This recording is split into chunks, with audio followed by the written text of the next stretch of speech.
All right, Larry Krueger here at Levi Stadium on a Wednesday with a full recap of what happened here in Santa Clara today. And, of course, we're brought to you by Pig and a Pickle, the best barbecue in all of Northern California. Check them out. They're in Emeryville. They're in Corte Madera. They're open 7 days a week from 11 a.m. till 8 p.m. or until they run out. And this video is also brought to you by Sharp Corners, Sports Cards, and Collectibles. They're at 205 Cypress Avenue in Pacific Grove, California, along the Monterey Peninsula. Call my friend Anthony Catania. He's at 831-521-5264. All right, Niners getting ready to take on the Packers Sunday at Lambeau. It's a gotta-have-it game. We've been talking about gotta-have-it for a few weeks now, but this one really is. If the 49ers win in Green Bay on Sunday, their chances of making the playoffs are still not great, but they are 54%. But a loss Sunday at Lambeau would basically eliminate the 49ers. The Niners would only have a 14% chance of making the playoffs if they lose this game. They have to win. 49ers have to win this game. Kyle Shanahan talked to us today. One of the first questions I asked him was, you know, the Niners are dying for explosive plays. They also have Garvin and Mason who look great in the backfield, but they've got CMC back, and those guys aren't getting the ball. While that's going on, the Niner receivers aren't getting very good separation for the most part. And so I asked Kyle, any chance we're going to see, you know, I don't know, 2 running backs at one time? CMC and Mason. How about that? CMC and Garendo. What do you think of that? And he's like, 2 running backs? And I think he was having fun with me. And I'm like, well, I thought he meant like running back, fullback. And I said, no, hey, it doesn't have to be 2 running backs. You can flex out one of these guys as a fullback. He's like, yeah, I mean, he's like, but 2 backs in the field. I'm like, yeah. He's like, yeah, we've done that. He's like, I don't want to give away the game plan, but we may do that. You guys have really good depth in the backfield. Is it possible we may see Garendo and CMC together, or Mason and CMC together in the weeks ahead? You mean 2 running backs on the field? Yeah, or maybe one of those guys flexed out as a receiver. Yeah, 2 running backs on the field. Could. Can't give you our game plan, though. But, yeah, it's always a possibility. What is yours and Bobby's philosophy on running back by committee? It just seems like over his career, at least, it's been one guy gets the lion's share, and that's how it is. It wasn't like that for our first 4 years here. You know, we had 3 guys usually. You know, we had Tevin, we had Raheem, we got Breida. So I think we've always done it that way. It just depends on the backs. Since Christian's been here, I think it's the only time we've had one guy. And I think that's for obvious reasons. But when he's tired, you know, we spell him, especially with the good backups we have. You want to get Mason? I think Mason had 2 snaps on Sunday. Would you prefer to have him worked in more thoroughly? Yeah, I mean, I like all those guys playing. But it depends on the situation, depends how many times you're getting the ball, depends on the drives. But it depends if we're going to put 2 backs out there. When you do 2 backs, and you got to take either a big off or another receiver. But I'm not always thinking of how to get Christian off. They need to do it. Why? Because they're not getting explosive plays from their receivers, and their receivers aren't getting separation. And they have an explosive player in Garendo and a very explosive player in J.P. Mason. I'd love to see those guys on the field at the same time.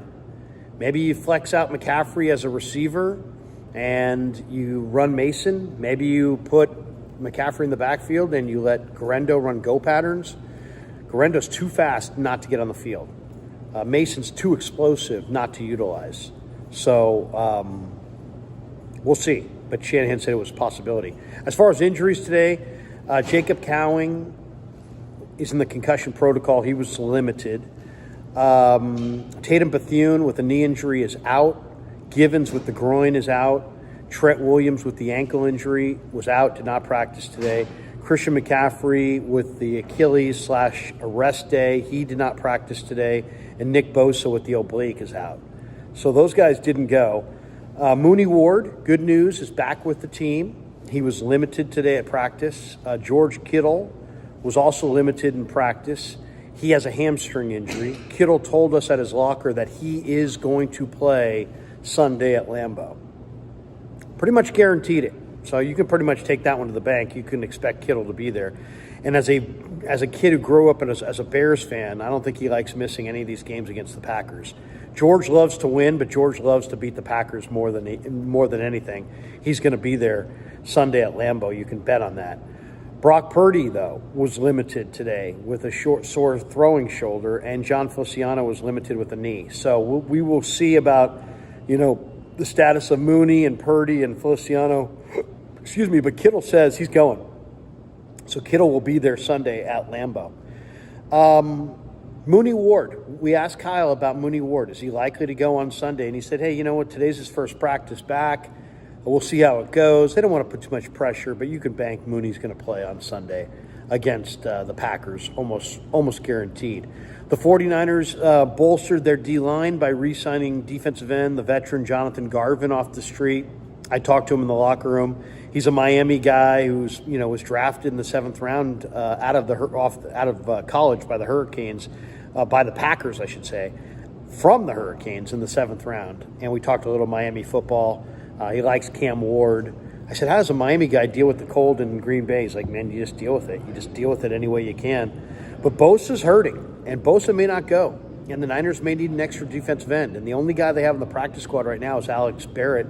So there's a very good chance that 25-year-old Jonathan Garvin may be activated off the practice squad if Bosa can't go. The Niners need as many bodies on that defensive front as they can. Their guys have gotten worn down. One of the things that was clear today was that Kyle admitted that on that last drive against Seattle on Sunday that the D-line just got worn down. And we all saw it. I mean, I don't need him to tell me that Yetur Gross-Matos got tired. I can see Yetur Gross-Matos got tired, but he did confirm that today to the media that, the Niner D-line wilted there at the end and just was really, really tired and couldn't make any plays. Couldn't get off the field, couldn't stop Geno from running, just was a non-factor down the stretch. One of the questions I asked Fred Warner today was, hey, are you getting worn down? And how do you get rejuvenated late in the year? And Fred's like, I never get worn down, with kind of a wink. But he obviously is getting worn down. In the first 4 games, he allowed 4 receptions on 9 targets. In the last 6 games, he's allowed 30 receptions on 30 targets. No resistance. In the Seahawks game, Geno was 9 for 9 throwing passes against Devondre Campbell and Fred Warner. There's a little bit of a disconnect out there with the Niners as well. We asked, I didn't ask, but somebody else asked Kyle Shanahan about Devondre Campbell. I think Cam might have said, hey, is it time to play, D. Winters more snaps? D. Winters was the Niners' highest rated Pro Football Focus defender this last week. And Kyle's like, Campbell's having such a good year. He was so good against Dallas. He was so good against Tampa. I agree. He was pretty good in those football games, but he was not good this last week. And he wasn't good before that. And Winters is just a whole lot faster. Now, Winters was going to fall off some tackles. Winters is going to overrun some plays. Winters is not, I'm not saying that Winters is Patrick Willis or Navarro Bowman or, Dre Greenlaw or Azeez Al-Shaair. He's not. But he's way, way, way faster than Campbell, and he really needs to play. 10 snaps for Winters and, a full complement of snaps for Campbell probably ought to be reversed. Probably ought to be Winters as the starter opposite Fred Warner with Campbell playing in a few goal line possessions. Instead, you've got Campbell playing and Winters coming in some passing situations, and it gives the 49ers a linebacker in Campbell that just has very little agility. So we'll see. We'll see what direction they go there. And interestingly enough, Dan Orlovsky had a pretty interesting video today on the 49ers, and he says that the Niners are getting beat at the point of attack on offense, that their offensive linemen are not quick enough. They're getting beaten to the point by the defensive linemen, and that's really why, in a nutshell, the 49er run game is not working right now. There's no question the Niners offensive line, they can't run when they want to run. When everybody in the house knows they're going to run, they can't run. When they're at the end of games and they're looking to put the game away, they can't run. When they're on the goal line and they need to run, they can't run. I think the real problem is they don't get a lot of pop out of the center. Jake Brendel is an underpowered guy at about 280 pounds.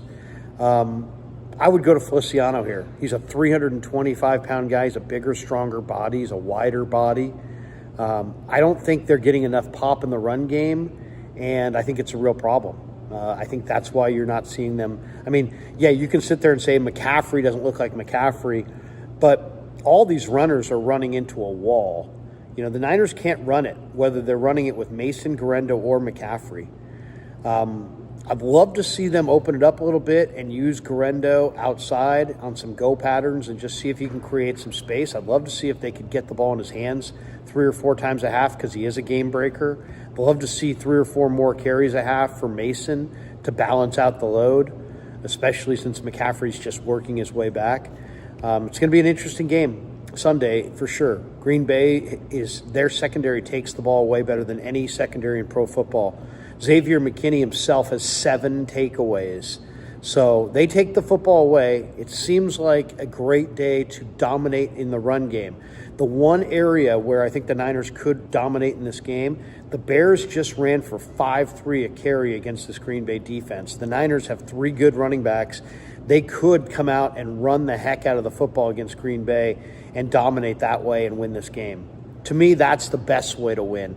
Dominate the time of possession, run the hell out of it against a Green Bay run D that's not one of the best in the league, and see if you can dominate that way and somehow win a low-scoring game. I still think 49ers are going to have to be like +1 or +2 on the turnover table at the end of the day Sunday to get the win. But I think the game plan's got to be run the ball with all 3 runners and see if you can get Green Bay to cave in the fourth quarter because you're running the ball so effectively. I think that's the game plan that I would try. A run-heavy game plan, a ball-control game plan, especially because complimentary football is going to be at a premium. Why?